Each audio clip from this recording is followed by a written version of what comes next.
Well, what's going on, Mike? How you doing?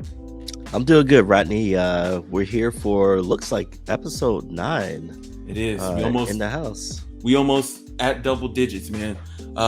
Yeah, who would have thunk, right? You know, this has mean 10 weeks. 10 weeks means that it's been almost 3 months since we've been on the grind. And still, I get drama from my spouse every time I say, hey, I'm getting ready to record. She go, oh, you're going to record tonight? Yes, I'm going to record tonight. The struggle. Absolutely. So if you haven't understood already, it is time again for the Nation80 Podcast. Welcome for episode 9. It's Rod and Mike.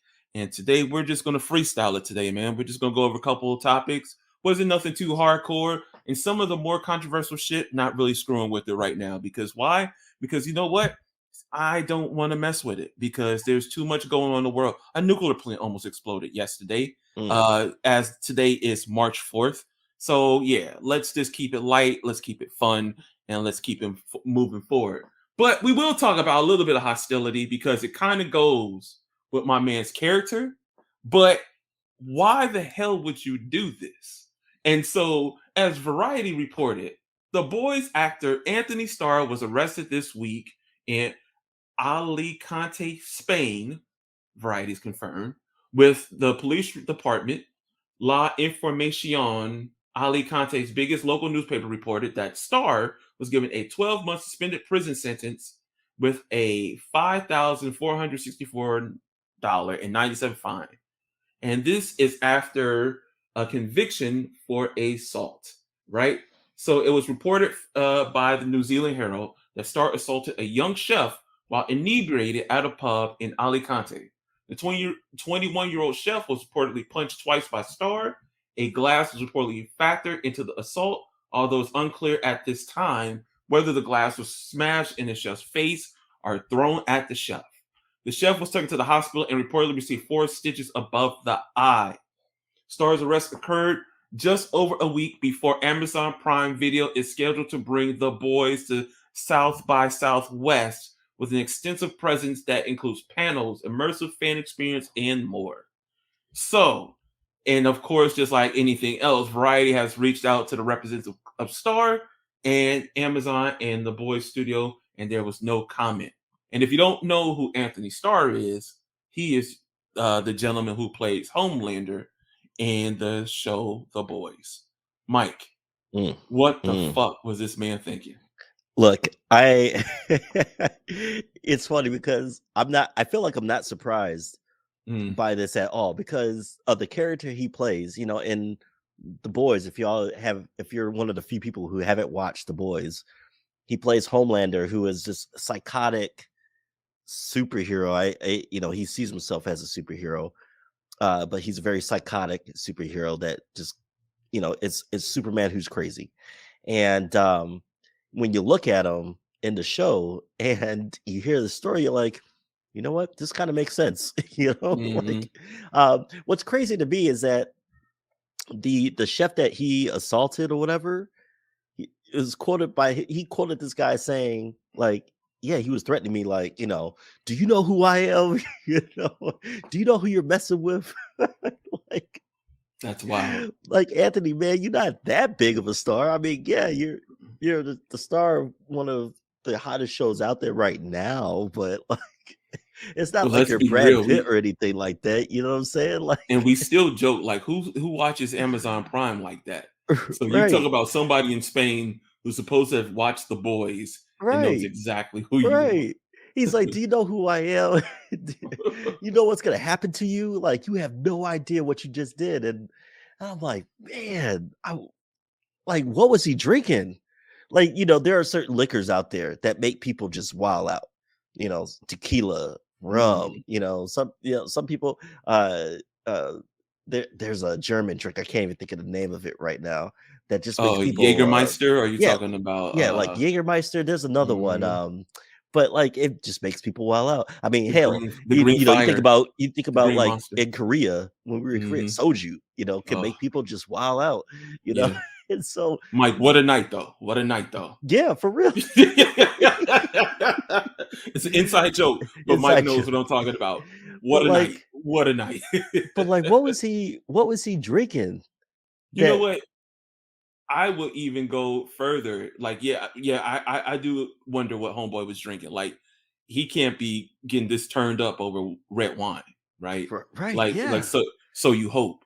But right, I will say, like, that makes, to me personally, that's like what, to me, not the Homelander character, but the individual, that makes me more concerned about who he is, right? right, yeah. Like, before you know it, you're going to probably hear something on set like he's difficult to work with, or some other thing, because like some people say, alcohol just makes you 100% who you actually are. We've all had a friend who's drinking way too much and then punch someone for no damn reason, and then we go like, what the hell was that for? you know and it's just because of that motor oil you got him in himself now. you know Well, and you remember the show CSI, yeah. and they had the black dude Warwick in there, Mm-hmm. and then he got killed off the show, and then you Yep. found out afterwards that he was an alcoholic. He had alcohol Yep. problems, and Yep. he was causing all sorts of issues, He and was doing so heroin too. yeah, like it destroyed his Hmm. career. And so Yep. now you see this dude wilding out, and you're like, yo, dude, like, because he was also there for like a movie with Guy Ritchie. Mm. And Yep. it's like, man, is Guy Ritchie gonna be one of I want to say Brad Pitt was involved with that too. Um, and so like, you're like ruining your career right now? Like, Mm-hmm. don't do that, Mm-hmm. like I said, I'm not surprised because I'm just looking at his pictures right now and I'm like, yeah, I can see that. I can Yeah. see that. Yeah. He's got that He's that got the mojo look. about him. Yep. Yeah, He's yeah. got the And look. so and again, like what was he drinking? Like you Mm-hmm. said, who's getting crazy with wine, Like who's getting crazy like that? Like Mm-hmm. what was he drinking? Who gave him a three horsemen apocalypse? Like Yeah. who did that? Like was it the But agent? Did she get fired? Like who was with him? his Who are his PR, his homeboys assistant, with him? so much. And Yeah. that's the other thing, because I always hated when these come out, especially because I'm pretty sure he'd go to dinner by himself. How come no one stopped him? Right. Like, that's Where the was thing your that, wingman? Where yeah, was your where's your battle buddy? entourage? Like, We like to give them, we like to give people hell all the time about having an entourage. But at this time, why was your entourage not there to stop you from making this mistake? Because I'm just going off of the top of my head because I don't have IMDb in front of me. The Boys might be that first role that put him on the map, and now he's finally getting some traction. And right, this has the possibility to slow him down. right, So uh, I really hope that this is just a one time thing. I understand if it's one drinking incident, but you tried to hurt someone else. That's where I kind of get funky about, because, like, man, you know how badly customer service has been catching hell due to just COVID alone, and then here right. you Yeah, come, yeah, and so this is every day where someone's always complaining about something, and then they think that they are now above somebody to just go off the handles about their meal or whatever, or whatever it was, because obviously he thought it was much of an issue that, like, he literally went to jail. He went to court. He got a 1 year suspended sentence. He could have possibly stopped production on a film, right. and wasted money that way. So, Yeah, I if think it said that he can't commit a crime for 2 years. yeah, man, and I think that's only in Spain. So I'm guessing, hey, I'm gonna do my movie here. I'm gonna go back to the United States and still Right, act an ass. But still, it's just one of those things where it's just like, hey, man, either get the help you need, lay off the sauce, just be a good human being. Stop with the dumb shit. hmm, But it is what it is. But since we're talking about, you know, well, we won't say people wilding out, but actually, no, let's talk about people wilding out, right? Because guess who else is wilding out? The Batman, right? And hmm, the Batman is wilding out for all the right reasons, personally, to me, right? So it's already been reported that on Thursday, the Batman has already made $21.6 million. And then, from what I remember looking at another article, it's already slated to make about 105 million this weekend, which mm, is incredible. because, of course, we're still slowly working our way out of COVID. And I don't remember Spider-Man's Far Away from Home number. Well, excuse me. What is it? It's not Far Away from Home, but the Far most From recent Home, Far right? From Home, something of that sort. Whatever the name of that is, I know it did well. It did gangbusters numbers, and I have my tickets for the Batman tomorrow, so I'm super excited. I'm going to a matinee show first thing in that morning, Okay. and You taking a family with you or just you? yes, yes. So of course we're Oof. going cheap. We're going very cheap. We're luckily we have two theaters close by. We have actually three theaters close by. We have Olino Consolidated Theater. Consolidated Theater is a big chain out of here. And then we have the Kapolei Consolidated Theater. And so the old Consolidated Theater was the place to be. And the reason why, not a lot of people, you can go in and out. You didn't have to deal with crowds because, of course, everyone wants the state of the art, the reclining chairs, and all those things. Well, they just remodeled the old Consolidated Theater, but the prices are still on point for a family. And this is where they're truly wilding out here, right? For a family, two adults, 1950. And if I remember correctly, I think it was about 12 or 14 for children at Olino. And now, Mike, I think this goes back to the same type of theater that you always mentioned that you like, because you Mm-hmm. can go to this theater, you can order food, you have Mm-hmm. reclining seats, you can get you can get liquor and things, all this other stuff, right? At the old Consolidated, it's just your movie snacks, and now they do have reclining seats. But like I looked today when I ordered tickets, and the price now they even do reserved seats. But the prices for the tickets for the matinee, $11. I think $9.50 for children. And so overall, just $50, which is crazy to say, $50 damn dollars. But it's almost a standard. Remember when $20 got you somewhere? I Right. think $50 is now that number, right? And so yeah, super excited to see this. I'm glad it's doing well. Of course, I think a lot of people are still holding because they don't want to give any spoilers. But it doesn't seem like, from what I've seen on Twitter or social media, no one's like did a think piece on how horrible Robert Pattinson is. So that's a good sign. And I'm super excited to see. It's going to be 3 hours. I know my daughter's going to have to pee somewhere during this movie. I know I'm going to have to pee sometime during this movie. Right. Yeah. For real. but I'm still super excited to go check this out. Yeah, I think yeah, I mean, man, I'm still having a hard time with that 3 hour that runtime right there. However, like you said, it from Thursday to today, they're close to 160 million. And that is, I guess, the sixth best opening for March. And that's following Beauty and the Beast, Batman Mm, versus Superman, Captain Marvel, Hunger Games, and Alice in Wonderland. that's awesome. And that's only from Thursday to Friday. So, by the end of this weekend, it could be putting up gangbusters as far as numbers. Hmm. And the reviews, I mean, I want to say Rotten Tomatoes has already given it like an 85%. Well, that's good to Like, hear. reviews have been pretty gosh darn good, you know. Reviews have been like saying like, it's a slow burn, but it's got good action. And so I this looks like it could be good, man. And I saw one headline where it was like, Robert Pattinson gave us something that was completely different from all the other Batmans. So I'm intrigued. I'm Hmm. very intrigued.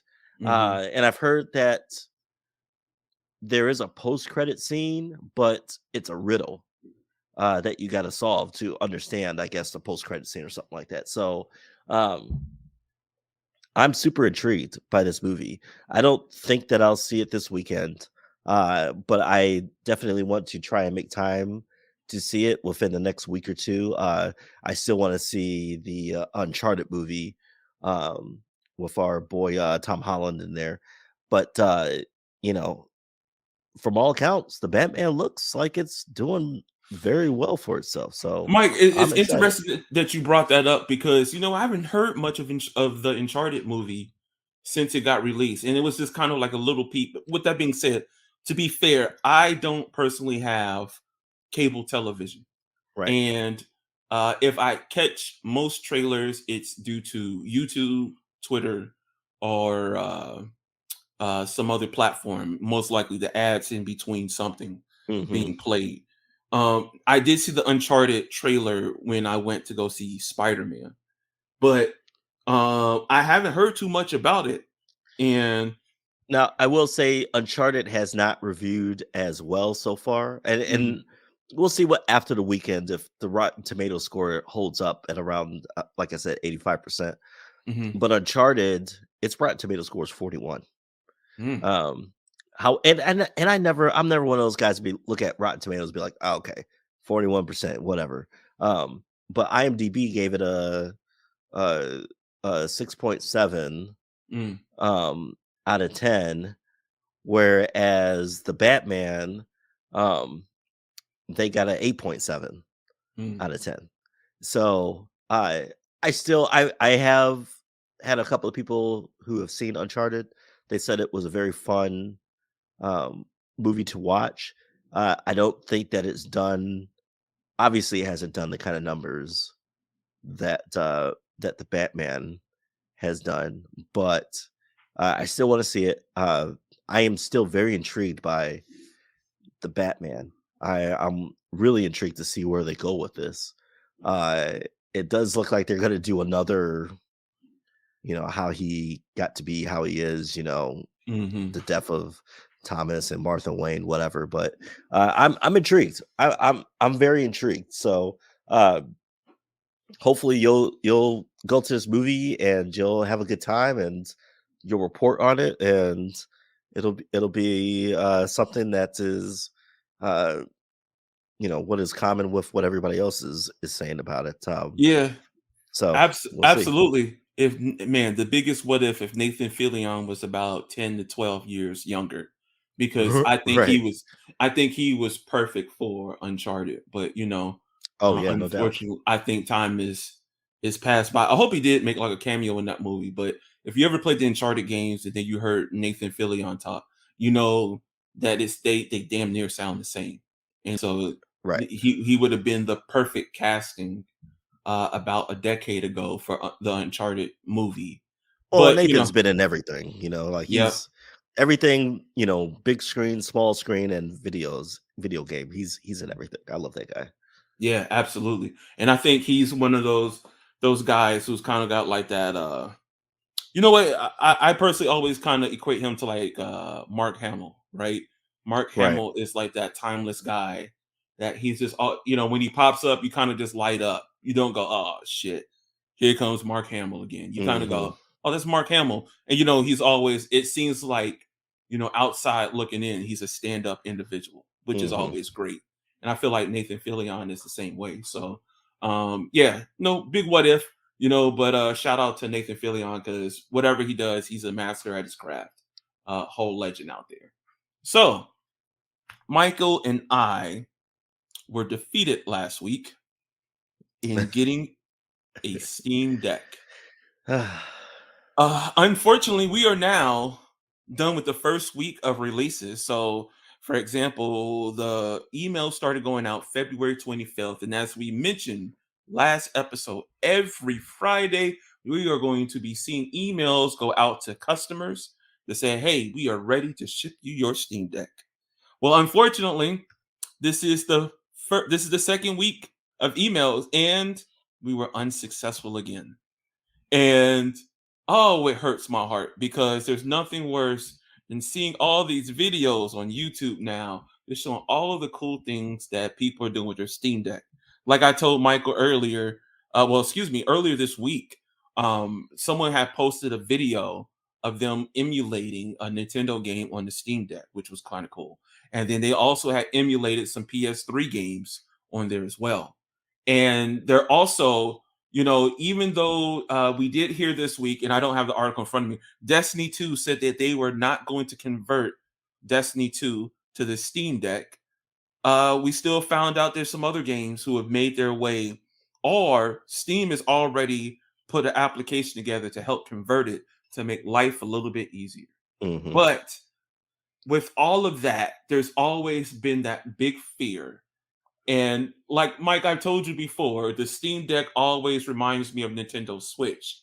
And it seems like we got a little bit of news that kind of had me a little shook. And that was coming from The Verge, mentioning that Valve says the Steam Deck stick drift was a bug and it's already shipped a fix. So the first batch of Steam Decks is starting to arrive to a lucky few who could order them on Friday, and a handful of owners have reported stick drift on their devices. But Valve now tells us what's going on is a dead zone calibration issue, which indicates this is a software problem, not a hardware one, and that the team has already shipped a fix for it. So there's a couple people out there who've been on Reddit, and they kind of show what's going on with the drifting of their Steam Deck. But according to Steam Deck team Lawrence Yang, the team has looked into these reports, has determined that it was a dead zone calibration issue, and they have updated it. Michael and I both have a Nintendo Switch. There's no more I need to read this article, but why does this makes me why did it initially make me nervous? Me and Michael both have a Nintendo Switch. I have a Joy-Con to this day that still has drifting issues. Mm-hmm. And I refuse to give $100 to Nintendo for another Joy-Con if I still, as much as maybe about 3 months ago, saw articles of people still saying that the drifting issue of their Joy-Con still exists, which is insane. Mike, what's your thoughts? Yeah, I mean, look, the Nintendo Switch drift issue is common knowledge. And yes, why would you pay $100 to get your Joy-Cons, whatever, or even just send it into Nintendo and then wait however long for them to fix it and then send your Switch back to you? It's a common thing with the Nintendo Switch. So to see this come out with the Steam Deck is very disconcerting. However, it's something that Steam addressed right away, and it only seemed like it was just a few people that were having this issue. And like I said, Steam, came out with this right away, came out with a fix. And so if it is just a software fix, that's great. That can be fixed up in a patch. That's awesome. So the Steam Deck has been, from all accounts, it's been a love-hate relationship with people who are reviewing it. It's great in the fact that the games that are compatible, that you can play the UI in certain situations. If you just look at like Linus Tech Tips, they actually love the Steam Deck, even with its issues. But there are, other people that are like, man, this is just a mess at launch. And to be honest with you, it kind of made me nervous. I was like, oh man, should I even bother paying the $540, $50 to get my Steam Deck? But I think that what Steam has done is, they basically have said, look, we know there are a lot of issues. This is kind of an experiment. We're trying to look at our customer feedback and then fix it, as soon as we can, and deliver the best possible experience to our users. And I think that's awesome. And you look at companies, so say like Nintendo, where it takes them years to fix issues when people complain about stuff, right? Talk about like Bluetooth or some other issues. But Steam has already said, like, look, we already know this thing has issues.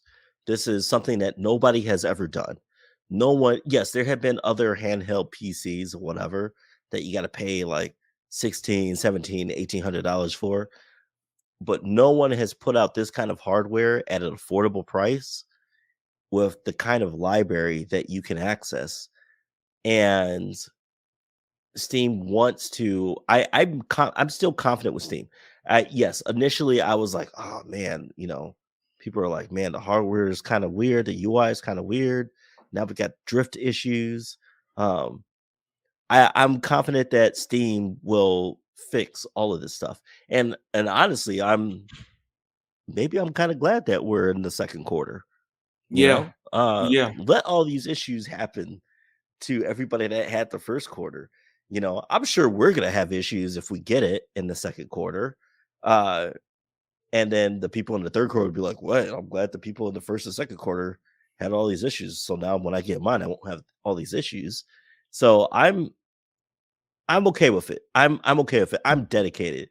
If I can get the Steam Deck in April, the second quarter, I'll be happy because you know what?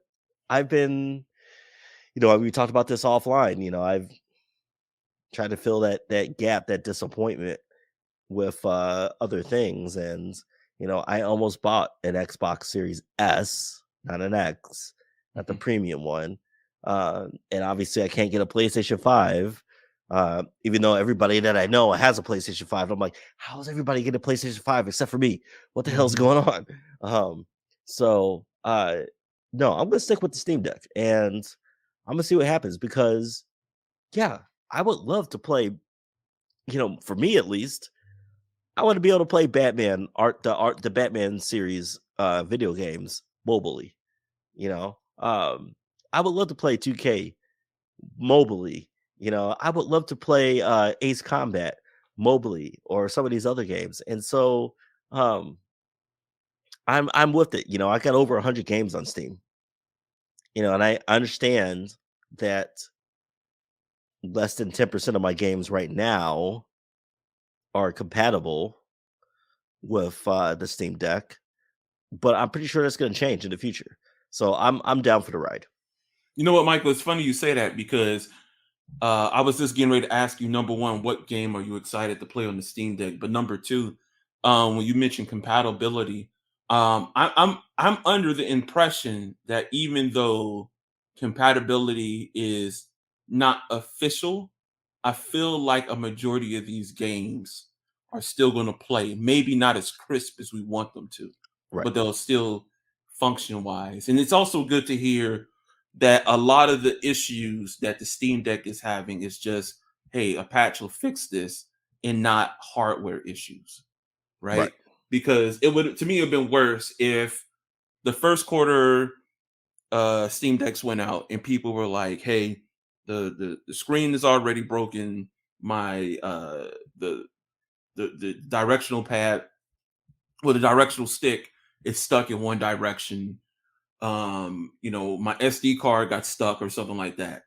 Then I like you said, I would have probably canceled my reservation, or when my reservation came in, I would have had a serious decision whether I wanted to purchase or not.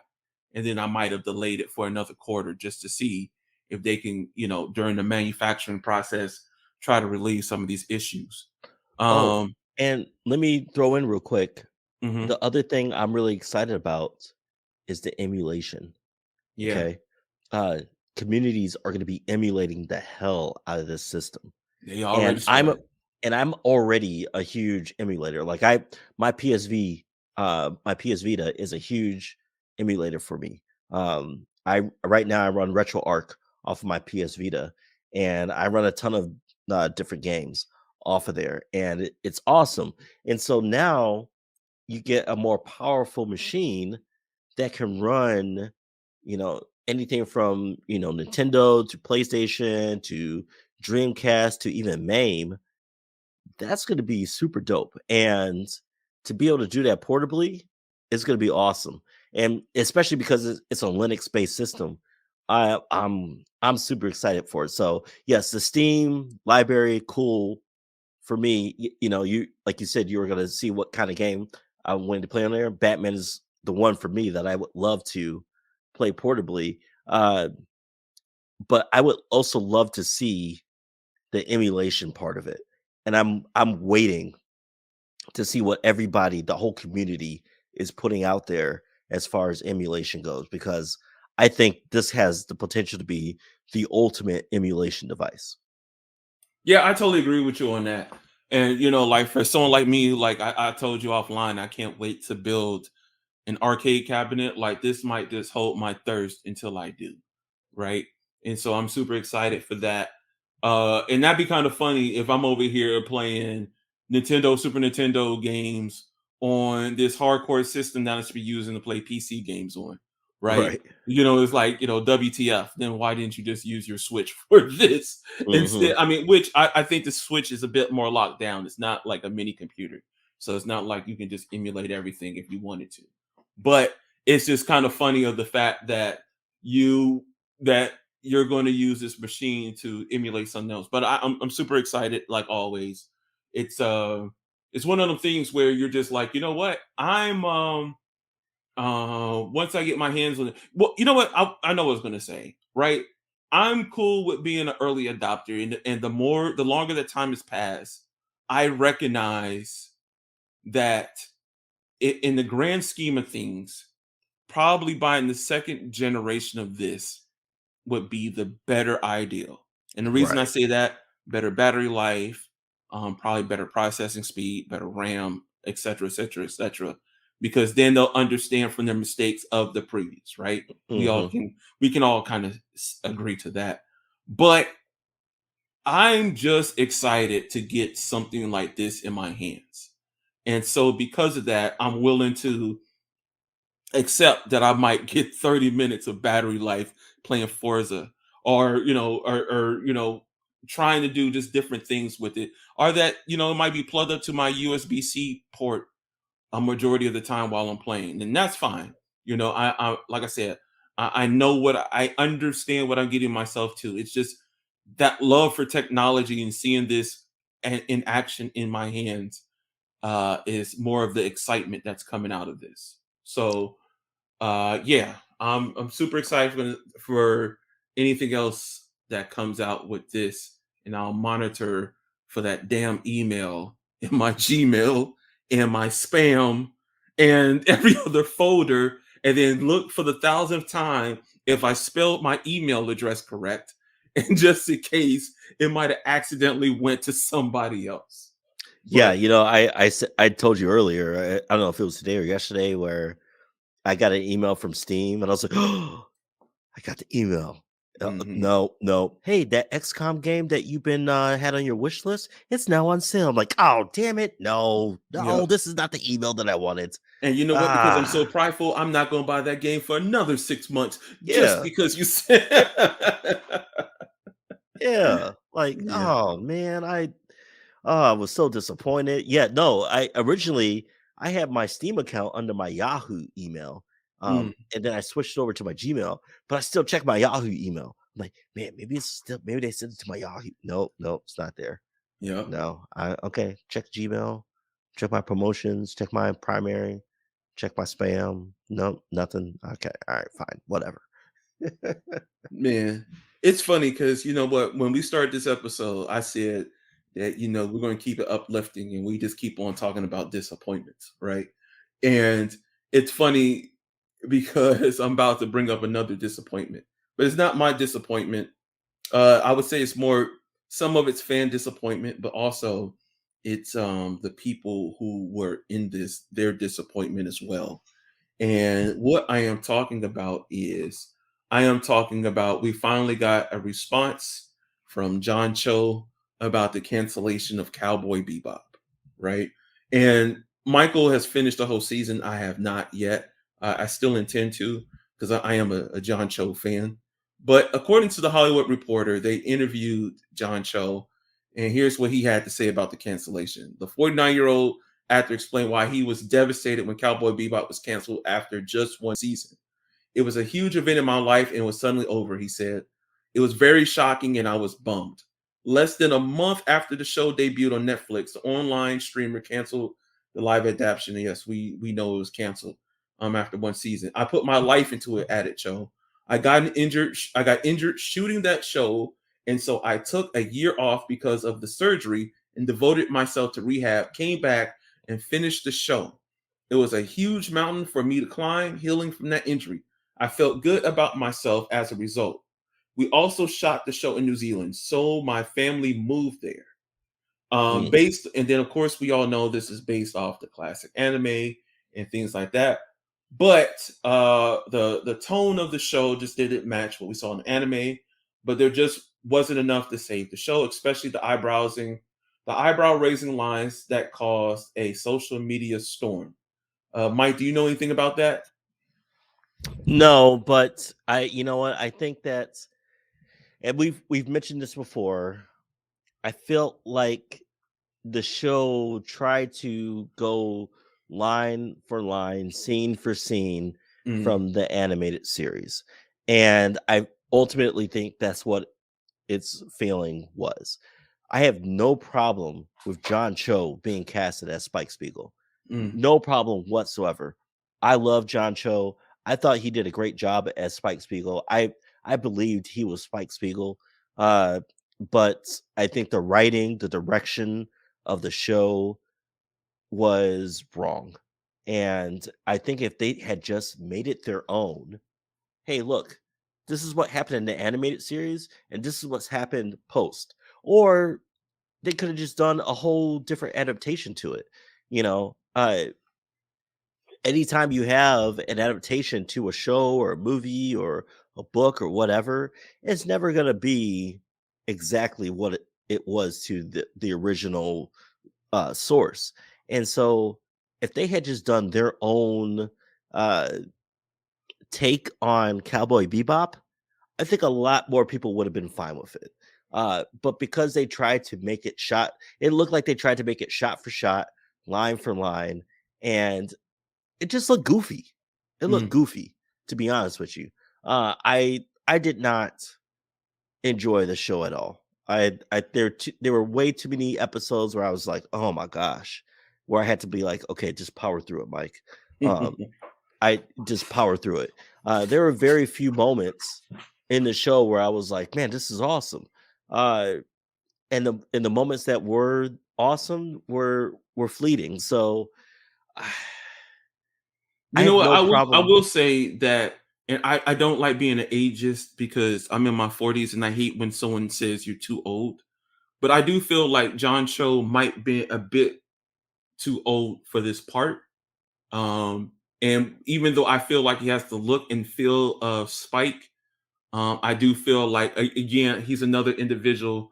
I feel like maybe 5, 10 years ago, this might have been a better role for him. Someone who I'm forgetting to talk about here, Mustafa Shakir, who played Jet. I think he looked terrific for that role, Right. and in the little bit of it that I did see, um, the other side of it, we talked about this long time ago, Mike, when it came to the Marvel Netflix shows, but Netflix, even though they pump out all of this material, um, there's only a certain amount of shows that get that green light budget. And I Yeah. don't feel like Cowboy Bebop was one of those, right? No. Like you look at Ozark, Alter Carbon comes to mind. There's a few other shows that House of Cards is probably another good show that comes to mind as well. Before it became problematic. Orange is the New Black. I'm saying old titles, but there's some other titles in there. Some of those shows were given some green light budgets, but we can look at Iron Fist. We can look at Cowboy Bebop. We Hmm. can look at there's a few more that come to mind here, but that I can't think of right now. But they're not given that. I think like maybe let's say there's a 3-tier budget, right? With number 3 being the highest budget you can get, and I Right. feel like they probably gave Cowboy Bebop 1, 2 range budget, because like you said, I think they did try to shoot a shot for shot from what I did see looking at that first episode, Oh but yeah. but you couldn't do it because you didn't have the money to make that city look the way it should have looked. Like, remember Alter Carbon? That Hmm. looked like a super futuristic city. Hmm. Like, you could look at Cowboy Bebop, and yes, there's certain scenes where it looks super futuristic, and then it switches where you're like behind Ace Hardware store and someone's just recording a camera. And you're like, oh, that nah, that's not a different planet. That doesn't even feel like a different planet. It doesn't have the aesthetics, and it just doesn't work. But I understand John Cho words from this, going back to the articles. Just the fact that I remember him getting injured and all this other stuff, and I respect it. It's a job. You work hard as you can, to make it work, and then for it not to work, I'm sure that does suck. And especially for him to get injured on it, come back, film the show, and then like you said, move his family down there, and then things not to work out. But knowing him, he's an amazing guy. He'll land on his feet. So it's going to be interesting to see what other adaptations that Netflix does after this. Because from what I'm seeing in this article, there is a live action Gundam movie coming. And if you screw this up, I can't explain to you, for someone like me who is a mech fool, I am going to lose my mind on this podcast. I'm telling you right now, they're gonna fuck it up. There's no way. Look, I understand what you're saying. I know how much of a Gundam fan you are. I'm not, but I know they're gonna fuck it up. I know. Look, Netflix has become the Fox cinema TV whatever of streaming networks. Okay. They just shotgun stuff all over the place. Netflix just raised its prices, right? I was talking to a buddy at work about this, and they're raising their price, and we've been debating, like, is it worth it to keep Netflix? I don't really watch Netflix that much. All right. Out of all the streaming services that I have, Netflix is the least one that I watch. Just out of curiosity, what's your go-to? Hulu, for sure. And then Amazon, it goes, I'll tell you my top three. Hulu, okay. And then Disney Plus, and then Amazon. Netflix is fourth, maybe. I don't know. Maybe Paramount's in there. Maybe Peacock is in there. I don't know. But Netflix is not where it used to be for me, because Netflix puts out so much stuff and then they cancel it because they just shotgun so much stuff out there. And so they don't give enough people enough chance to, we talked about this in our first iteration of the podcast, where yes, we could watch the Netflix Marvel shows, but at one point in time after the first season, it was you had to go search for that next season, whereas some shows it just popped up right on your screen. Okay. And so I just feel like that's just continued to how it is. There are only certain shows on Netflix that I watch where I'm like, okay, I'm waiting to watch this. Whatever. Okay. Oh my gosh, I just completely blanked. But Lost in Space. Okay, that was a show that we loved and we watched. Okay, Stranger Things, obviously. The Marvel shows. All right, and then you had the Cowboy Bebop, and so and then the Witcher series. Those are shows that I was excited to watch, and yes, there are certain, and it's not even just the shows, but like certain movies, whatever. Netflix is just not like, there's a tier of, like you said, what the budget is given to certain things. All right. When you had the first season of Carbon, it was your boy from Suicide Squad, right? Yep, And Colonel RoboCop, Flag. and then after that it was Anthony Mackie, right? And so great. It was a great show. And Netflix has great shows, but they have so much stuff that it gets lost in translation. And so I don't know, man. I really had a lot of hope for Cowboy Bebop. And I think you're right on point when you said that John Cho had been a little too old for the role, but had they just done their own adaptation, like, hey, this is our vision of Cowboy Bebop after the animated series. You know what? It's funny you say that. I was just getting ready to say the same thing. I totally agree with you. They could have totally done that. And Mustafa, he totally nailed it too. They're literally the only two people that made that show. Everybody else, like Faye, the girl that played Faye, no. And then they eventually throw in your boy or girl, I could never Ed, at the very end of the show. And again, they made it so super. They tried to make it so super accurate to the animated series that it just looked goofy. That was like, nope. This looks stupid.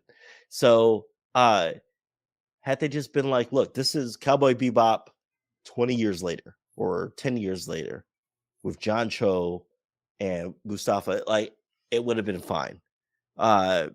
But they tried to make it a shot for shot remake, and I felt bad for John Cho because, like you said, yeah, he got injured, and I didn't know the whole part about moving his family, everything like that. Like, I hope this doesn't deter him from taking more risks on more action oriented stuff, because I think he's awesome. Like, we saw that kind of flicker with Star Trek, the Star Trek movies, and now we got it with Cowboy Bebop. I hope he keeps it up and does something even better. Yeah, because I was gonna say he knocked it out that first 10 minutes of episode 1 when he was taking on those guys. I was like, okay, yeah, he's hitting it. And there are other scenes in the show that he does very well in, and clearly does very well in. That clearly he carries that episode. But the way that it was written and produced, even by the end, for me, like, the last episode was probably, I guess, maybe the best episode. I think Vicious, out of all the characters in that show, was probably the best. I can't think of the guy's name that plays Vicious, but he, to me, was the best person out of all the characters in that show. And it was the most intriguing. So I don't know. There was a lot of potential there. They failed to hit the mark. And like you said, if they were going to do a shot for shot remake, they should have picked somebody younger. But if they had just done like hey, this is what happened 10 years after the animated series, he would have been perfect for it. Yeah. So Mike, just so that you know, Vicious was played by Alex Hassel in the live action Cowboy Bebop. But Mike, since we're talking about Netflix, it just kind of reminded me about the fact that this week it was announced that the Netflix Marvel shows are coming to Disney Plus on March 16th. Yep. And so, just to give you the key points here, because I'm reading this off of CNBC, Netflix's suite of Marvel-branded shows will arrive on Disney Plus in the U.S. March 16th. The shows released between 2015 and 2019 were made before Disney decided to create its own slate of Marvel titles connected to the cinematic universe. Netflix's license of the content has ended, and the rights have now reverted back to Disney. With the release of these shows, Disney Plus will make an update to the platform's existing parental controls. Because one of the questions that did come to my mind was when my man Mike Coulter was clapping cheeks with Jessica Jones. Yes, with Jessica Jones. Right. And so I was like, wait a minute, you gonna put this on Disney Plus? And so, because remember, Mike, I think me and you both said, well, this is coming to Hulu. There's no way they're going to put this on Disney Plus. Right. And so, funny enough, we were absolutely incorrect. And so they have, and you know what? I think the reason they did it is because you have Wilson Fisk in the Hawkeye show, and eventually when Spider-Man comes to Disney Plus, you have Charlie Cox with a quick cameo as Daredevil on there. So why not put it all under one umbrella, which I do understand. It's still kind of a head scratcher because I still feel like it'd be better fit on Hulu. And I also wonder, does that mean will they tone that down And a matter of fact, you know what's funny? Actually, let's skip that. I'm talking about Jessica Jones and Luke Cage going at it, but the Punisher was killing fools. Right. I don't know how that's going to play on Disney Plus. Like, it's not an issue for me, but there's going to be that mom in the middle of Nebraska who's like, absolutely not, Right. right? And so I don't know how that's going to work under the Disney Plus platform. But Well, and I think maybe even the bigger question: what are they going to do with Iron Fist? it's So, coming too. so they bring Iron Fist into Disney Plus. You got to recast him. Nobody liked him. Nobody liked him. So you got to recast him, right? Yes, we already know that Charlie Cox is back in the MCU as far as Daredevil. Vincent D'Onofrio is back in the MCU as far as Kingpin. Hopefully, man. I mean, because Michael Coulter's got other stuff going on, man, I pray that he comes back as Luke Cage. I hope that we get Misty Knight back into the MCU because she was awesome. She as I can never think of her name, the actor who played her, but she, along with Michael Coulter, left and they've joined CBS to start their own shows. Michael Coulter did Evil. The girl that played Misty Knight did All Rise, which I seemingly I think got canceled.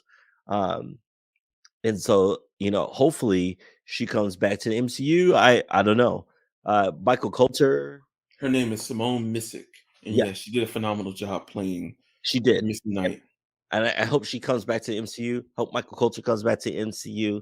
Berthol, I mean, he is the quintessential Punisher. Out of all the Punisher variations that we've had, he is the absolute best Punisher that has been out there. So I'm almost certain that he'll come back. But like you said, that brings up an interesting point. If you bring back John Berthol back as the Punisher on Disney Plus, do you bring back Ryan Reynolds as Deadpool on Disney Plus? I still don't see it. I still don't see it when it comes to Deadpool. And you know what? The more that I say it out loud, I think yes, we did get this little Easter egg to bring them back, but I don't know about new shows with so much being down the pipe already. Right. Uh, Vincent D'Onofrio and Charlie Cox might, come back, but I don't know if that whole lineup comes back. Right. Right. And I think we're kind of messing up and looking at it that way. Like, oh, well, now that Charlie Cox and Vincent is back, well, of course they're going to bring everybody back. But like, if Disney is looking at the views of their properties and stuff like that, I'm a little nervous that there wouldn't be much left on the table that they would be interested in reviving, right? Like, I feel like Daredevil you would bring back, and then as much as I would love for them to bring back Luke Cage got to get retooled. I never finished season 2. Season 1 was great for only half a season. So I would be concerned of how they would put that out there, right? And Right. then You think go about ahead. you think about Luke Cage season 1. The main villain, at least in the first half of that show, was your boy Mashallah, and now he's Blade. Yep, there you go. Good point. So Yep, it's like, yep. how do you reconcile that, right? Now, with that being said, my man Damon Hoshu has played so many characters in the MCU now that I guess you can say we're not necessarily confused that he was in Guardians of the Galaxy, Captain Marvel, and then even though it was the same character, and then I think he was in something else as well. Oh well, and then he was in DC movies, right?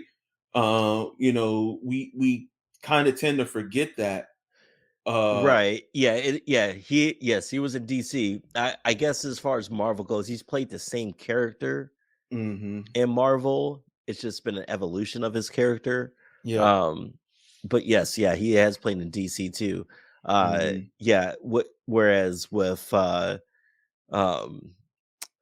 Marshala, it's like, okay, he played the bad guy in the Netflix version of And now he's Blade. of Luke Cage, Mm-hmm. but now he's Blade. So um, I don't know. Which, by the way, totally off topic. Mm-hmm. The movie Eternals, the end credit scene with your boy Jon Snow, where there's somebody in the background saying, "Are you sure you're ready for that?" I initially thought was Samuel Jackson. That was Marshala Ali as Blade. Wait, what? Really? Yes, that was I gotta Marshala go. Ali as Blade. I gotta go watch that again because I did not Yes, notice it. I I had to. thought. I read Go about ahead. that and I was like, "Wait, what?" They're like, "Yeah, Marshala Ali. That was his appearance in Eternals. That was Blade." No way, because funny enough, so in this iteration, because it correct me if I'm wrong, Jon Snow is Black Knight, correct? Mm-hmm. Mm-hmm. So I don't know. You remember? I think it was Secret Wars 2, or not Secret Wars 2, but just the Secret Wars crossover, or one of the other storylines that were or crossovers that Marvel did. Black Knight was all messed up because his blade just consistently talked to him all the Yes. time. So I Yes. thought that voice was his blade, but funny enough, blade and blade. But anyway, it interesting. I did not know that. I'm gonna have to I'm gonna have to watch that tonight. Yep. That ending just to see Yep. that because I That's totally missed Marshala that. Ali Wow, as Blade. wow. But I'm yes, super excited for this movie. so am I. So am I. I want to see what I mean. Marshall Ali has killed it in most roles that he's done, and Yes. he always gives it that grace. And I'm super excited Yes. to see Absolutely. him step up. I hope there's a tip of the hat to Wesley Snipes, one way or another, because I feel like he deserves it for what he brought to the table. And you know how quick stuff goes down. He's quickly forgotten that he even was Blade back in the day. And then of course, the new generation doesn't recognize that when Blade 1 came out, that was like fantastic for its Yes. time, right? For its time, because I don't know if that came before the Hulk movie or not, but like Blade knocked it out the park. 1 and 2 was pretty good. 3, It was terrible. we don't It have was to talk terrible. about 3, With Ryan um Reynolds and can't even Jessica think of her Biel. name. Jessica Biel. Yep. Yeah, Yep. yeah, yeah. So, And the dude from the TV show Prison Break. yeah, man. And that's funny, and all that other stuff. So, I hope, like I said, uh I can't wait to see what Blade does. I don't think it's coming out this year. It's coming out what, next year? Yeah. I will say again, this is off subject. Mm, The rumor is, so in the original Blade series, you had Wesley Snipes Blade, mhm. and then you had I can never think of his name, the actor, but you had the white dude who played like his mentor, psychic, whatever. Yeah, yeah, I can't think of Um, his name. in the comic books, it's actually a black dude Mm. from like Louisiana or something like that. The rumor is Wesley Snipes is gonna could play that guy. Um, and so we could see Wesley. That I still have hope that Wesley Snipes will be in the Blade movies, but he'll be that guy that um I think his name was Whistler.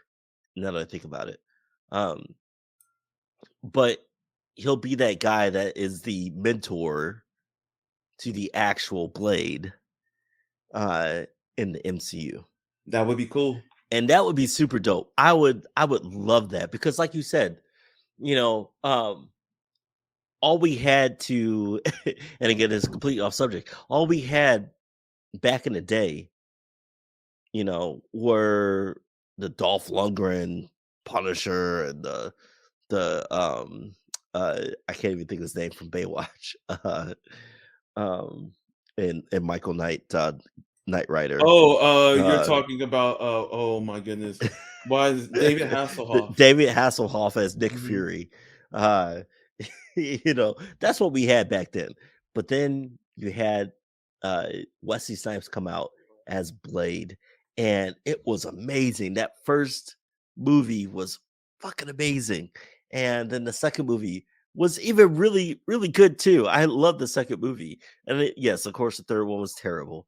But that was like, hey, our introduction. If you do it right, Marvel or comic book movies can be very entertaining. And you know, that was a pioneering movie back in the day. And so you know, it would be great to see. I don't know if they'll do it. I hope they do. I think it would be amazing if they do. But I would love to see Wesley Snipes, as long as he's not in jail for tax fraud. I would love to see him in Marshall Ali's Blade for real. Mike, I hate to bust your bubble on that, but I took a look on IMDb just to see who they have cast so far, and they have Delroy Lindo cast. Oh, And so I have a feeling he will be playing the mentor, oh, which I'm not mad man, I at. got no problem with Delroy. Yeah. Now, But who I would rather see Wesley. I agree. And who knows? He might grace us with a cameo or something, you know, which would be kind of dope. But part of me understands why he might not be in there. He's got some stuff other than the tax stuff that's reared its head recently, and so it might bring a little too much more attention to his personal life than to Wesley, this just pay your movie. taxes, bro. I wish it was taxes, but this was when he was dating another high profile actress, and he decided to get his attitude a little bit out of pocket with her. Yeah. So, yeah. Anyway, I digress. So let's let's talk about some happy things now, right? So Mike, I'll start off here, and I'll mention the fact that I've been playing Elden Ring like every other person in the United States right now. And I will tell you what, I've never played a more frustrating game and rewarding game at the same time in my life, because this game is by far, let me see, I'm trying to think of anything else that comes to mind, is by far the hardest open world game I have ever played. But when I finally do succeed, I've never been more happier in my life than playing this game. And Elden Ring is based off of a book from George R. Martin. And I can't 100% tell you the story of this, as I kind of just jump right into the world thinking that, you know what, first guy I see, I'm going to kill him. And I was sadly mistaken, because you talk about getting worked. Like, remember all the games that you played? You were like, well, man, I don't need no tutorial. I'm just going to go and play. Right. Elden Ring is not one of them games. Right. Yeah. And and the thing is, I've leveled up countless times in this game, and then you go to the same enemy that you done took out 100 times, and all it takes for you is to misjudge your swing of your sword, and you're going to get lit up for at least a fourth of your energy bar. And you know, you're just always on this toes in your game. I never played a game where you can, that, you know, sometimes it's okay to just sidestep the boss until you level up and get your weapons ready, and you can still go through, you can still get past them in some cases, but you might be like, you know what, before I go in there, let me go ahead and get another sword, let me go get another shield, and things like that. To me, this game has a lot of replay value. The cool thing is, think of Destiny, but just in medieval times, right? And when I say that, you know, because you could play with 2-3 players at the same time, and you're just in this world, and you're just taking people out, leveling up, and trying to fight these bosses as you go along. And the game doesn't hold your hand, right? There's been many a times I played an open world game, and I hate the 15 minutes of tutorial, that one level that you can't skip, There's nothing worse than when I'm trying to play with Michael and my brother. Like, for example, I think we played Borderlands, and you got to play the first level before you all can connect together. And then the first level is like 20 minutes of bullshit and all these other things. And this is one of them games where you just get in it and you just go at it and start trying to discover this world. And there's no direction like GTA, where GTA says you'll do this mission first, this one second, this one third. Elden Ring just says, hey, this is the world, go for it. Now, I never played the Dark Souls games, but the Dark Souls games, from my understanding, are built the same way. But Elden Ring, from my understanding, is a more cleaner, polished, well put together version of those games. I really love it. It's one of them games I wish I could try to get Michael and Brandon into, but I will understand if they don't play it, because I'm not the biggest fantasy guy, but this kind of did well for me. But that learning curve is not going to be the best for everybody. Right. Yeah. Mm-hmm. Yeah. So yeah, I mean, Elden Ring is considered to be the I guess the spiritual successor to Dark Souls. You Mm-hmm. know, and for those who don't know, Dark Souls is one of those games that is just brutally hard. It's a brutally hard game. And so you know, and Elden Ring is supposed to be, and so Elden Ring was written by, like as you mentioned, Rodney, George R. Martin, who is the guy who is known for writing Game of Thrones. And so I haven't played it. I kind of want to play it. I've never actually played Dark Souls. In fact, I know they have it for the Switch. And so I want to do that. I want to get into that. I love that kind of world, that kind of medieval setting, with the fantasy and everything in there. And so I know that it's gotten just really good, you know, reviews. Mm-hmm. And so I'm excited to see it. I unfortunately don't have that kind of time.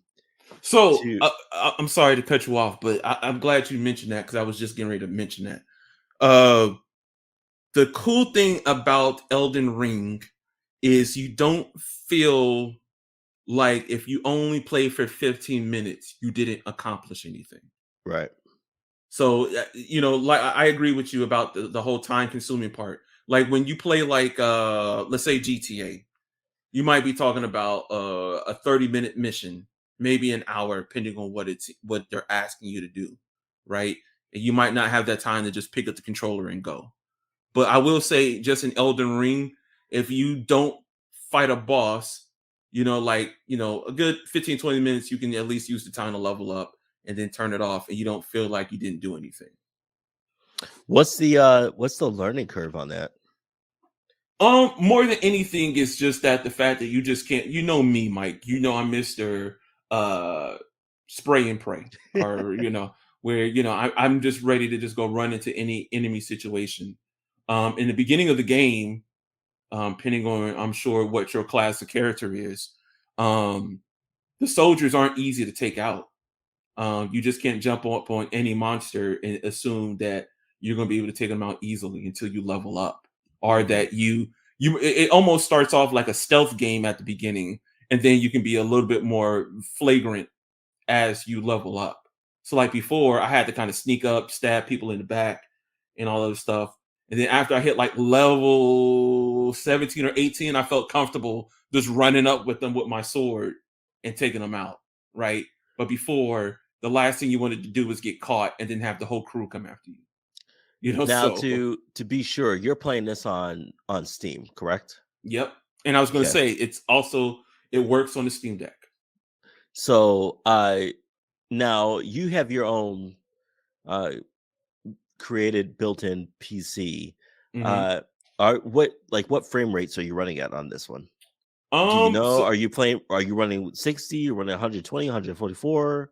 I don't know, but I will say that I ran it initially on the highest settings Okay. until I realized it was stuttering. Oh, okay. And I have a GeForce 2080. Um oh excuse yeah, it's a 2080 video card. And Okay. it's done well on ultra settings for most of my games, but Elden Ring has quite a bit going on in it for it to be running on that. So I did knock it down just a high. Everything seems to be still moving just fine. There's some stuttering from time to time. But then I looked online and people were mentioning, yeah, it's some stuff that needs to be fixed on the back end. But if you're talking about a game that I was kind of first curious if I was going to have an issue since I got it on release day, um, the bugs that it does have is just aesthetics, and there is some control issues from here or there, but nothing like, let's say, Cyberpunk 2077, or some of the other games that came out from EA, where you're like, there's a bug on everything. I'm not gonna be able to play this today, you know. So that was good to see. So, visually speaking, Hmm. compared to some of the more recent games that you've played, so say like Cyberpunk or what is it, Detroit, Oh, being human. Being Human, Hmm. based off of those games, how does Elden Ring rate as far as the visual aspect of it? Because So, 2080 is mhm, pretty good. yeah. Obviously, there are more powerful GPUs out there, but they're hard to find, and the ones that you can't Hmm. find, you're spending like 10 grand on. Yeah. I myself have a 2060 on my laptop. Uh, so on a 2080 GPU, Hmm. how to do visuals, and you rock a widescreen, an ultra wide monitor, Yeah, I have an correct? ultra wide. I have an ultra wide Asus monitor. And how Um big is that monitor? Like 34, 37, 35 35? inch. Yeah, Okay. yeah. So on the 35-inch ultra wide monitor, Hmm. how are the visuals for Elden Ring on a 2080 GPU? So, um me and you have always, well, I'll just speak for myself on this. But I've been Mr. Sci-Fi for a very long time, and I have many art books in my collection over here for Star Wars, Cyberpunk 2077, and a few other games of the futuristic worlds and how they came up with stuff. And Elden Ring is going to probably be the first art book I buy for a fantasy game. And the reason I say that is from the character design, the landscape. I was looking at just funny little anecdotes on Twitter, and someone mentioned that sometimes you don't go to certain places on the map because it's too spooky, and that's true. I sat there, I was like, nah, that swamp over there doesn't look like a good ideal. And so I will stay away from that map and go to the safe areas just to level up, which takes longer, of course, because that's the more lower tier areas of the map. But you know, after a while going to the other side of the map to other areas, you're like, nah, I'm gonna chill over there because I don't think I'm ready for that. I went into a castle yesterday on another part of the map where a literal slaughter had just taken place in terms of these I almost want to call them trolls, had just destroyed these other soldiers, and they were cheering and all this other stuff. And I was sneaking my way through. I was like, please don't let them see me. And I am like literally saying this, like, don't see me. Please don't see me. And don't turn around and see me because of just the visuals of what they presented to me. But I mean, it when I think of this game, I almost want to say it has that okay, I don't know if this is a fair comparison, but maybe you'll understand. Like Lord of the Rings was like to me a clean looking fantasy look, except Hmm. for certain parts where Hmm. you might have seen I can't think of the name of those foot soldiers. They kind of looked a little gruesome or whatever. And then you watched what's the HBO show? Um crap. Oh, The Game of uh Thrones. great you watch Game of Thrones, and that's a more dirty, nasty, and when I'm not talking about like the sex or the nudity, but just the remember they show you particular atmospheres and you're like, oh, I can you can feel the black plague coming out of this area, right? Right. That's how Elden Ring feels in certain parts, where you're just Okay. like, oh, that's you know, this ain't, they didn't make you. Matter of fact, this is a DC movie type of game, just in the dark atmosphere. It's like, it's like, hey, this is daylight. You're like, this is daylight. It's not much sun out here. What's going on here, right? But it fits the mold, and it's great. Like I said, I'm enjoying every moment of it right now. I'm think I'm a level 20, 21. Oh, and that's the other thing. As you level up, fuck around if you want to and accidentally get killed. You lose every point that you have for leveling up until you go back and get it. Oh, Right. jeez. And so, they just present a challenge that I didn't realize I needed. Okay. And I'm super happy about it because of that. It's going to take me a long time to beat this game because I'm just not as skilled as a player as other people when it comes to ducking and dodging. But again, I'm loving every minute of it. And, I can spend an hour, 30 minutes on it and then put it down. And I feel pretty satisfied till the next day. So, yeah, Elden Ring. Who knows? Maybe when it gets cheaper, I would say if you procure it and I could get Brandon, my brother, to procure it, I think this would be a fun game for all three of us to play together, possibly. So this is a multiplayer game. Mm-hmm. I would almost literally call it the fantasy version of Destiny. Oh, okay. Literally. All right. So I think it hits all the marks of that. It's just, you know what? The only thing I will say, it's done better than Destiny. Like, I don't know what it is about Destiny, but Destiny just always felt like it was missing something that made it a great game. Like, the game was fun when me, you, and my brother played it together, but it just felt like it was missing something as we played it. For me personally, I don't know about for you. And then when we played Destiny 2, I was just like, I'm okay. And I didn't pick up the sticks if you and my brother weren't playing. And that's a telling sign for me when it comes to a video game. Do you think that's because of story or just the experience or the environment or what? I think part of it has to do with story. Okay. And I think part of it has to do with either Bungie or Destiny trying their best to still kind of, even though they're a Destiny game, still kind of look like a Halo game. Right. And I couldn't get over that. Yeah, no, I completely agree with you on that one. I think that Destiny's issue was that they tried it just seemed like a different type of Halo game, and it was hard to, for me at least, it was hard to follow the story. Like there wasn't really a story to it. Like the great thing, like I thought the best multiplayer game that we had played, the three of us had played, was Borderlands 2. And because it had the action in it, but it also had the story to it, and you wanted to see what was going to happen with the characters. And I thought that was really awesome.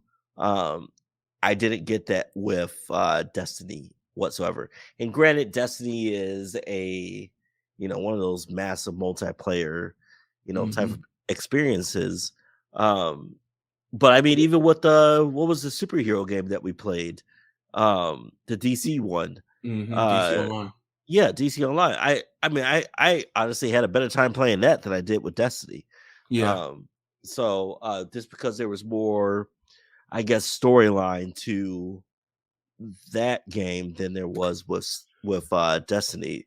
With Destiny, it just seemed like it was more like, okay, do this objective and maybe you face a boss, but even that boss that you face wasn't really that great. Yeah, and he wasn't that hard. If you really think about it in the grand scheme of things.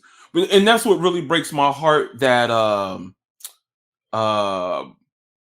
Ghost Recon Wildlands in the Division wasn't done a bit better. Yeah. Because the Division to me was a phenomenal game. And then it's funny that the Division, the first one, was literally COVID, right? Yeah. For real. And the thing is, and maybe it was us, but we made it through that game so fast that once we hit level 30 and beat the boss, there was nothing else to go back to. Right. And then I remember we just hit a wall. Yep. Hit a wall. Yep. And they didn't have enough additional content. And the same thing happened with Ghost Recon Wildlands, right? It was at the beginning, it was like, okay, this is kind of dope.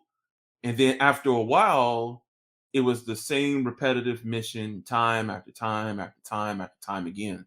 Go blow up, go kill these people, go blow up this building, and all this other stuff. And it just didn't have anything to go off on to keep it in the long run. I know they came out like with another Ghost Recon that had John Barenthal in it, I think. Right. Yeah. And nah, it's just not. It's not hitting. And to be fair, I will say I think that is the hardest part of the story lined multiplayer games is that there's never going to be enough after the game is over, right? Correct. Like, because I remember at that time, because none of us really had massive obligations, when it came to kids and family, we were playing maybe 4 hours a day on the weekend. On the minimum. On the Yeah. minimum, Yeah. So if you add that all together, within I think a month, the whole game is beat.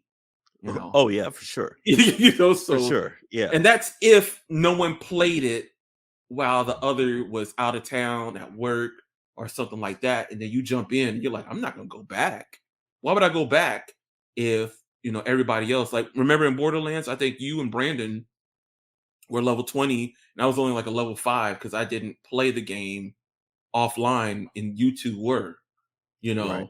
and so well, especially Brandon. Remember Brandon went hard. Yeah, because like, remember, he's got like that addictive personality, so he would beat a game and then come back like, yeah, y'all want to play this? I already beat it, but I'll play it with y'all.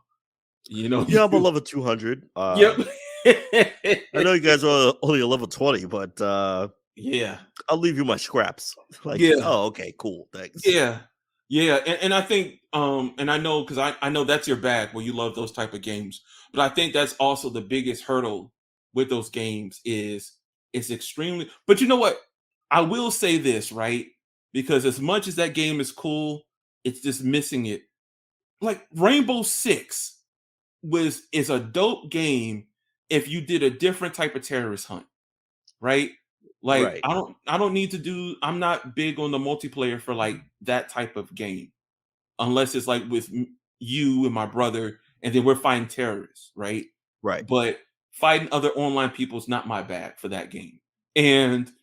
But it's missing something compared to, like, remember back in the day, Rainbow Six Las Vegas, where that was a hard ass game because one shot to the dome and it was over. It was over.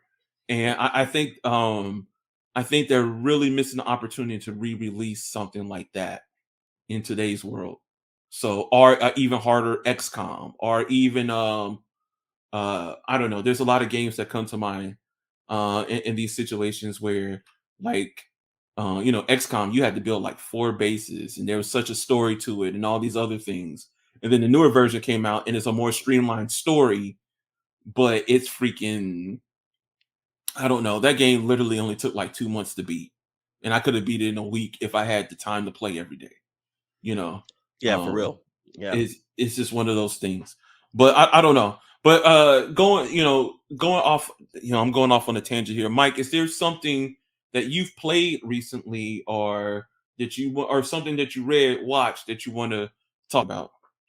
So, we talked about the disappointment with the Steam Deck. Even though we're slated for the second quarter, I think we still had that wishful thinking, like, oh, maybe people won't be buying it, and we'll get it right now. In order to fill that void, I've been buying a lot of, some of the recent news. We've had Nintendo, and they're shutting down their eShop for the 3DS and the Nintendo Wii. And you have maybe 3 to 4 months to buy games on their eShop before it's just completely gone. And so we've seen this before. Sony last year, I believe, told people, hey, we're going to shut down the eShop for PS Vita and PSP. People freaked out. And then Sony was like, oh, you know what? We'll keep it up for now. And so for me, not getting that Steam Deck, I told you, Rodney, I was like, all right, well, I'm just going to buy an Xbox Series S or whatever. I didn't actually end up doing it. What I ended up doing, because yes, I have a family, I have kids, I have responsibilities. I ended up instead buying a bunch of used PlayStation Vita games, and that included Major League Baseball 12, the show. That included the Unit 13. That also included Sly Cooper. It included God of War, and it also included Shantae. And I've been super excited with these titles. And Rayman. Got that one too. Picked that one up, and I've kind of, man, I've never been the one to harp over making sure I have the physical copies of games, because I was like, well, digital is the way to go. That's just the way it is. But maybe it's because I'm getting older, and maybe it's because these older systems are fading out, that I want to have a physical copy of these games, that I felt like I need to go on eBay and start buying these games. And so it actually feels pretty good, especially with the PlayStation Vita. To buy a memory card for it is proprietary for the PS Vita. And so say like you want the 64 gigabyte memory card, it's going to cost you $200 to $300. Something I'm not willing to pay for. So I'm just going to buy the physical copies. And man, some of these games, I don't know where I was when the PS Vita first came out and I didn't get this system. But some of these games like Unit 13, fucking awesome, man. It's basically Ghost Recon for the PlayStation Vita. Fucking amazing. Oh, that's pretty cool. Yeah. Sly Cooper, amazing. Killzone. I have Killzone Mercenary. Probably the best game on the PS Vita. All right. I heard it was one of the top tier games when they first released it. Oh, it's amazing. It's absolutely amazing. The graphics are absolutely amazing. And they incorporate, touchscreen controls and everything like that. Absolutely amazing. Rayman, I was playing that today at work. Absolutely amazing. Love that game. I just got Shantae. That was really good. Just a ton of games on the PlayStation Vita that I really love. And as I mentioned before, I have emulated my PlayStation Vita to have RetroArch on there. And so I have Nintendo, Super Nintendo, Sega, and some other games ROMs on my PS Vita, and they all run great. Like I have Teenage Mutant Ninja Turtles in Time on my PS Vita that I can play while I'm at work, and it's awesome. So yeah, that's what I'm playing right now. I'm still waiting for my opportunity to get the Steam Deck. I would love to have the time to play other games. I just don't, especially with a newborn in the house. But right now, my PS Vita, and actually, and I'm going to be coming out with a video with pick up a play games for the Nintendo Switch, because there are some games that are really great. Like I've been playing. I don't know, Rodney, you remember, Tecmo Bowl. Nintendo Switch has Retro Bowl, and man, it is super addicting. Super addicting. I play this game. I played a whole season in a matter of a whole, I don't know, 2 or 3 days. And you can draft and trade and sign free agents and all that other stuff. And I'm excited to put out a video for this because it's just awesome. So as excited as I am to have a Steam Deck, I still love my Nintendo Switch. I still love I think the Nintendo Switch is the best platform for indie games. I have a ton of indie games on my Nintendo Switch, and I love them all. I think the one game that I'm really wanting to get is the new Metroid game. But other than that, man, yeah, Nintendo Switch and PS Vita. You know what? It's funny that you say that, Mike. So the other day I bought some new spectacles, and GameStop was pretty close by. So I went to GameStop and inquired about a PS Vita. And so, see they had anything in stock. And she was like, well, we don't have anything in stock. But the going price for one is $170. And I was like, you are out of your mind. If you think I'm paying $170. But it just also kind of showed me how iconic that gaming system is, even though no one's broadcasting these days. Like, and the reason I say it that way is because I think you can buy one on eBay for like 125, 150, something around that range. Depending on the one that you want. Like I really like that baby blue one from Japan, I think. And I think it goes for about 125, something like that, these days. But the Zune has been gone forever. But if you go online to buy a Zune is like almost $300. Some of them are like $200. But I can't speak for everyone, but freaking the Zune was my favorite MP3 player ever when I was coming up. So I wish it didn't ever die out, but that's how things go sometimes. But that's going back to the Vita, excuse me. That's why I think the Vita shows that it was so iconic and that Sony kind of gave up on it too early. And if they have fixed that proprietary issue when it came to the SD card, it probably would still be around, just because a lot of people aren't. I remember back in the day when Sony just had proprietary memory cards for just their computers in general. And then they finally got hip and realized that they had to put an SD card in there. And if they had just did that to the Vita, I think that would have solved a couple issues right there as far as getting it out there to the mainstream. But regardless, I think the PS Vita is one of the most underrated gaming systems other than the Sega Dreamcast, because it always had a great title of games, and it just didn't. The times were wrong for it. Let's put it that way, right? And when I say that, it was just the fact that I can't think of everything that came out around the time of the PS Vita, but the PS Vita was like the last thing on people's mind. Like handheld gaming was the last thing on people's mind at that time. And then like the PSP had just came out, I think like 3 years prior. And say what you say, but I don't even think the PSP got a fair shake.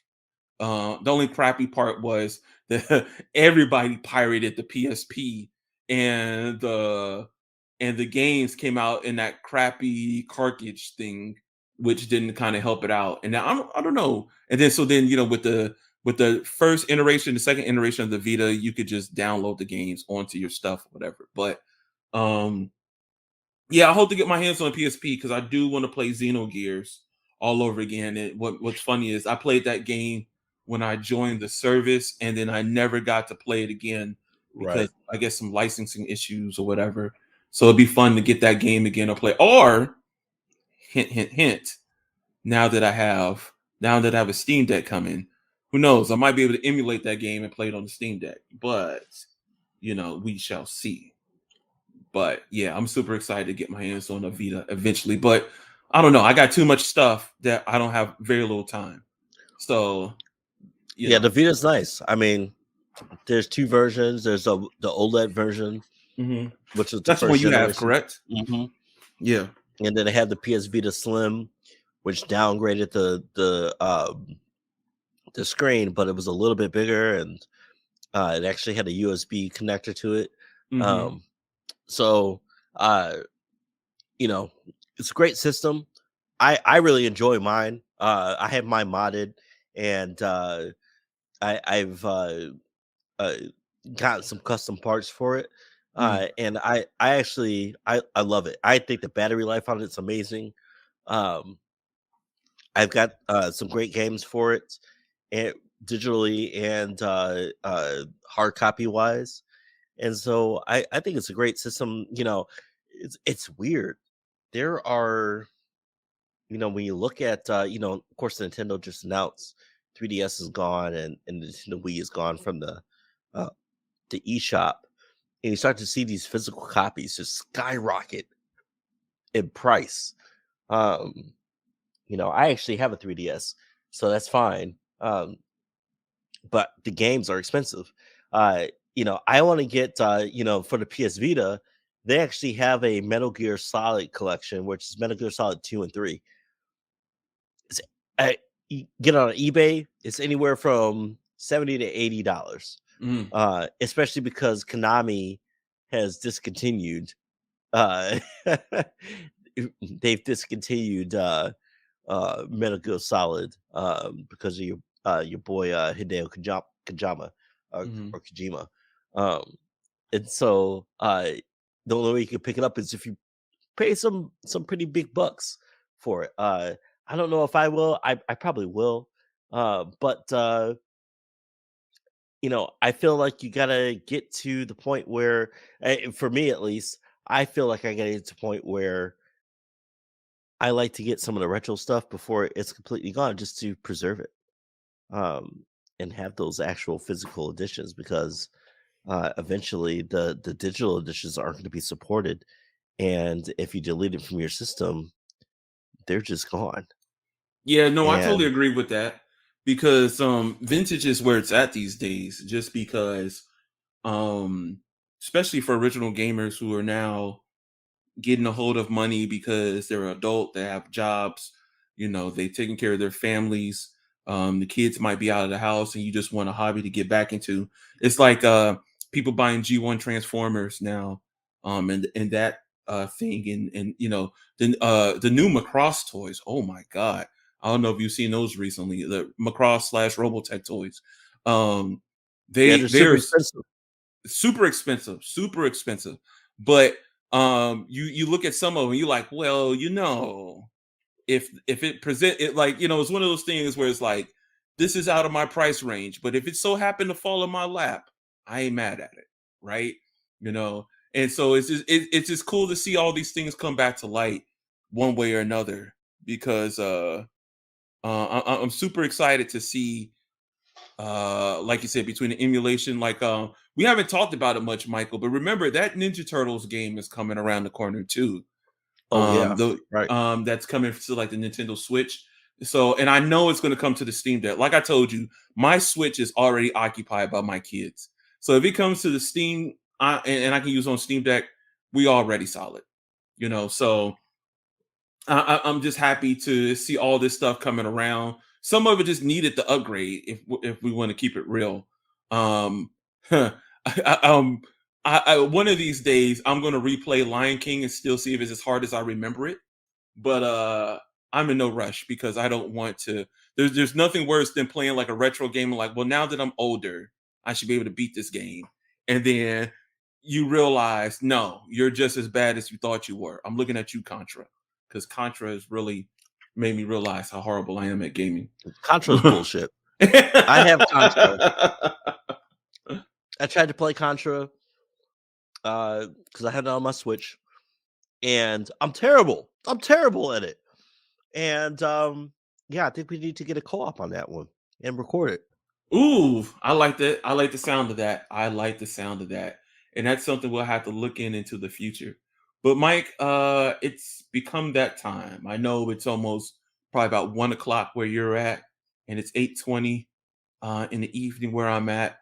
So we're going to go ahead and close this episode 9 of the Nation80 Podcast.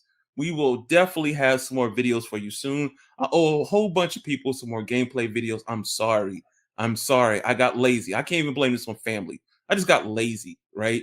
But I want to, get a routine together where I can finally, post some gameplay every day. It might not have any type of commentary, but just put some gameplay out there. Watch me fail at Elden Ring, or watch me play Yakuza, or I have a whole bunch of stuff for Streets of Rage and Cyberpunk 2077 that I need to just throw out there when the time is right. Check out our last episode 8, which is already released on YouTube. And Mike, you have anything before we leave? No, keep your imagination up, keep reading, keep keep playing, and we'll check you out in the next one.